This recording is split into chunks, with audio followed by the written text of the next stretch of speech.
नमस्कार प्यारे बच्चों, आज हम पढ़ेंगे कक्षा 12 केमिस्ट्री की नाम से पूछी जाने वाली विक्रियाएं जो आपके बोर्ड परीक्षा में काफ़ी पूछी जाती हैं। 5 विक्रियाओं के बारे में पढ़ेंगे और ये 5 विक्रियाएं हर वर्ष पूछी जाती हैं। तो ये हमारी पहली विक्रिया रायमर्टिमन विक्रिया। क्या है रायमर्टिमन विक्रिया? कि वह विक्रिया जिसमें फिनॉल कार्बन टेट्राक्लोराइड यानी कि CCl4 के साथ कास्टिक सोडा यानी कि NaOH के जलीय विलयन की उपस्थिति में 60 डिग्री टेम्परेचर पर हमने क्या किया, इसको गर्म किया। 60 डिग्री सेल्सियस ताप पर अभिक्रिया कराने पर क्या है, सैलिसिलिक अम्ल का मुख्य उत्पाद बनता है। और ये अभिक्रिया हमारी क्या कहलाती है? रायमर्टिमन अभिक्रिया कहलाती है। किसको हमने गर्म किया? फिनॉल को। किसके साथ? CCl4 यानी कि कार्बन टेट्राक्लोराइड के साथ। किसकी उपस्थिति में? NaOH के जलीय विलयन की उपस्थिति में। कितने टेम्परेचर पर? 60 डिग्री टेम्परेचर पर। इसकी हमने अभिक्रिया कराई, फिर हमें क्या मिला? सैलिसिलिक अम्ल का मुख्य उत्पाद प्राप्त हुआ और यही हमारी अभिक्रिया कहलाती है रायमर्टिमन अभिक्रिया। अब हम इसकी रिएक्शन लिखते हैं। ये फिनॉल है हमारा,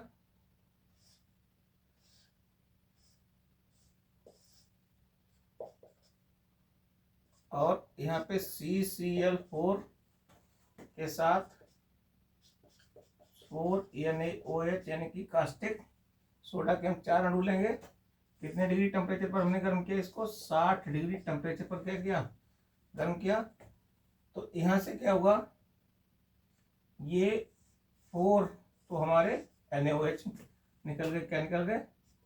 प्लस 4NaCl और यहाँ से 4 यानी कि जल के अणु निकल गए हैं। 2 जल के अणु निकल गए। ठीक है। और यहाँ पे क्या बचा? तो ये बचा है फिनॉल की हमने स्ट्रक्चर बनाई और यहाँ से आर्थो पोजीशन लगा दिया COOH। ठीक है। और यही हमारा सैलिसिलिक अम्ल प्राप्त हो गया। ये क्या है? सैलिसिलिक अम्ल। ये हमारा सैलिसिलिक अम्ल प्राप्त हुआ और यही अभिक्रिया हमारी रायमर्टिमन अभिक्रिया। बढ़ते हैं अपनी दूसरी अभिक्रिया की तरफ। क्या है? इटार्ड अभिक्रिया। इटार्ड अभिक्रिया क्या है? देखो कि वह अभिक्रिया जिसमें कार्बन डाइसल्फाइड यानी कि CH2 की उपस्थिति में क्रोमिल क्लोराइड यानी कि CrO2Cl2 द्वारा टॉलुइन के ऑक्सीकरण से, यानी कि हमने टॉलुइन का ऑक्सीकरण कराया। टॉलुइन के ऑक्सीकरण से क्या प्राप्त होता है बेटे? बेंजल्डिहाइड प्राप्त होता है। और ये अभिक्रिया हमारी क्या कहलाती है? इटार्ड अभिक्रिया कहलाती है। ये अभिक्रिया क्या कहलाती है? इटार्ड अभिक्रिया कहलाती है। अब यहाँ पे इसका हम रासायनिक समीकरण लिखेंगे। तो टॉलुइन यानी कि CH3 बेंजीन के ऊपर मेथिल ग्रुप लगा दो तो हमारी टॉलुइन बन जाती है।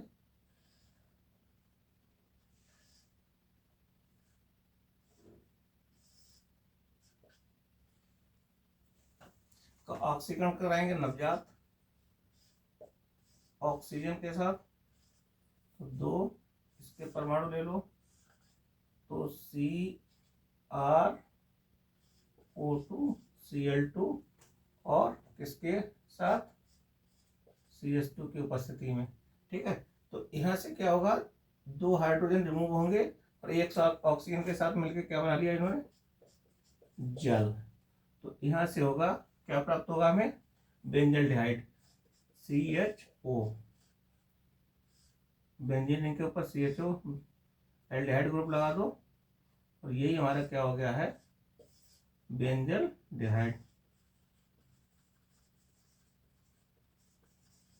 बेंजल्डिहाइड। और ये क्या है? ये टॉलुइन बन गई। ठीक है। तो ये बहुत सिंपल रिएक्शन है, बड़ी आसानी से आपको याद भी हो जाएगी और ये 2024 के लिए बहुत इंपॉर्टेंट रिएक्शन है। ठीक है। अब बढ़ते हैं अपनी दूसरी अभिक्रिया की तरफ। अगली अभिक्रिया है हमारी हाफमैन ब्रोमेमाइड अभिक्रिया। हाफमैन ब्रोमेमाइड अभिक्रिया क्या? ये बहुत ही इंपॉर्टेंट अभिक्रिया है और ये 2024 में अवश्य मिल सकती है। ठीक है। तो क्या है कि वह अभिक्रिया जिसमें एलिफैटिक या एरोमेटिक एसिड एमाइड द्रव ब्रोमीन के साथ यानी कि जलीय ब्रोमीन के साथ KOH के जलीय विलयन की उपस्थिति में अभिक्रिया करके क्या प्राप्त होता है, प्राथमिक एमीन बनाते हैं, प्राथमिक एमीन प्राप्त होती है। और ये अभिक्रिया क्या कहलाती है, हाफ माइन ब्रोमेमाइड अभिक्रिया कहलाती है। इस अभिक्रिया में क्या होता है, इस अभिक्रिया की सहायता से CuNH2 यानी कि एमाइड ग्रुप किसमें परिवर्तित हो जाता है, एमीन ग्रुप में परिवर्तित हो जाता है। और ये बहुत इंपॉर्टेंट अभिक्रिया है। अब देखो इसकी रासायनिक समीकरण लिखेंगे तो यहाँ से CuNH2 किसकी उपस्थिति में, ब्रोमीन और प्लस KOH की उपस्थिति में किसमें कन्वर्ट हो जाता है, NH2। तो ये क्या है, एमाइड ग्रुप है।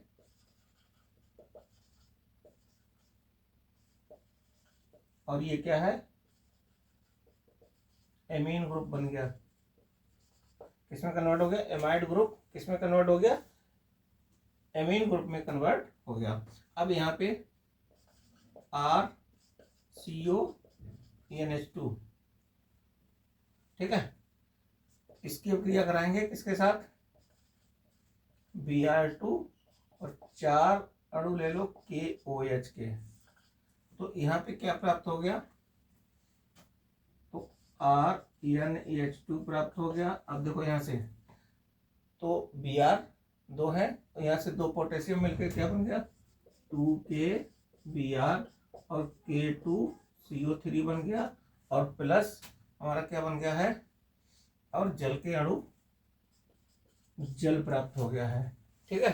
तो ये अभिक्रिया हमारी बन गई है। तो यहाँ पे जल कितना प्राप्त होगा, तो यहाँ से हाइड्रोजन 2 दूनी 4, हाँ 2 जल के अणु प्राप्त होंगे, ठीक है। ये हमारी बन गई है प्राथमिक एमीन, ये बन गई है प्राथमिक एमीन। अब यहाँ पे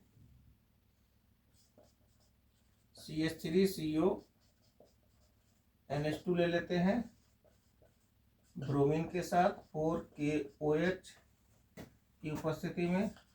तो यहाँ से क्या बन जाएगा, CH3NH2 और प्लस 2KBr बन गया, K2CO3 और 2 जल के अणु निकल गए, ठीक है। तो ये बन गया है हमारा एथिल अमीन, सॉरी मेथिल अमीन, मेथिल एमीन प्राप्त हो गई, ठीक है। तो ये हमारा रासायनिक समीकरण है इसका, हाफ माइन ब्रोमेमाइड अभिक्रिया का। अगली अभिक्रिया है सैंडवायर अभिक्रिया। सैंडवायर अभिक्रिया ये बहुत इंपॉर्टेंट अभिक्रिया है। क्या है, वह अभिक्रिया जिसमें डाईएजोनियम लवण के विलयन को HCl में बने CuCl विलयन के साथ अभिक्रिया कराने पर डाईएजोनियम समूह क्या है, Cl के द्वारा क्या होता है, प्रतिस्थापित हो जाता है। यानी कि Cl इसको क्या करता है, प्रतिस्थापित कर देता है। और यहाँ से क्लोरोबेंजीन प्राप्त होगी, क्या प्राप्त होगी, क्लोरोबेंजीन प्राप्त होगी। और ये अभिक्रिया क्या कहलाती है, सैंडवायर अभिक्रिया कहलाती है। तो इसका रिएक्शन N2Cl,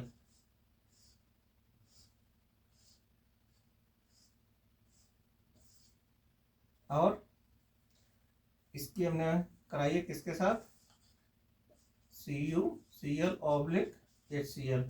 तो यहाँ से क्या होगा, तो यहाँ से Cl N2, इससे Cl ने इसको क्या किया, विस्थापित कर दिया। और यहाँ से नाइट्रोजन गैस हमारी क्या निकल गई, ये बन गई है क्लोरोबेंजीन, ठीक है। ये क्या है, बेंजीन डाई एजोनियम क्लोराइड, जिसको जानते हैं BDC के रूप में। किसके रूप में जानते हैं, BDC के रूप में जानते हैं, ठीक है। तो ये बहुत सिंपल रिएक्शन है। अब हम बढ़ते हैं नेक्स्ट अभिक्रिया की तरफ। अब बढ़ते हैं अपनी अगली अभिक्रिया की तरफ, रोजेनमुंड अभिक्रिया। ये भी बहुत इंपॉर्टेंट अभिक्रिया है। क्या है, वह अभिक्रिया जिसमें एसिड क्लोराइड यानी कि RCOCl का PD यानी कि पैलेडियम BaSO4 यानी कि बेरियम सल्फेट तथा उबलती हुई जाइलिन की उपस्थिति में हाइड्रोजन द्वारा आंशिक अपचयन कराने पर एल्डिहाइड प्राप्त होते हैं। क्या हमने कराया? उबलती हुई जैलीन की उपस्थिति में हाइड्रोजन का के द्वारा क्या कराया? इसका आंशिक अपचयन कराया, जिससे हमें एल्डिहाइड प्राप्त होते हैं। ये अभिक्रिया क्या कहलाती है? रोजेनमुंड अभिक्रिया कहलाती है। और इस अभिक्रिया से एल्डिहाइड का निर्माण होता है। ठीक है, तो अब अपनी हम रिएक्शन लिखेंगे।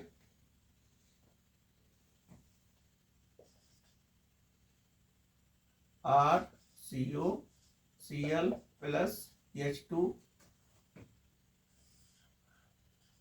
तो यहाँ से PD/BaSO4 और उबलती जाइलिन की उपस्थिति में क्या कराई? इसकी रिएक्शन कराई, तो ये बन गया RCHO और प्लस ये बन गया है HCl, और ये प्राप्त हुआ एल्डिहाइड। ये क्या है? Acid chloride. अब यहाँ पे CH3COCl हमने क्या ले लिया? एसिटल क्लोराइड ले लिया, H2 और PD/BaSO4, ये क्या है? उबलती जाइलिन की उपस्थिति में, तो ये बन गया है हमारा CH3CHO बन गया और HCl। ये क्या है? एसिटल्डिहाइड।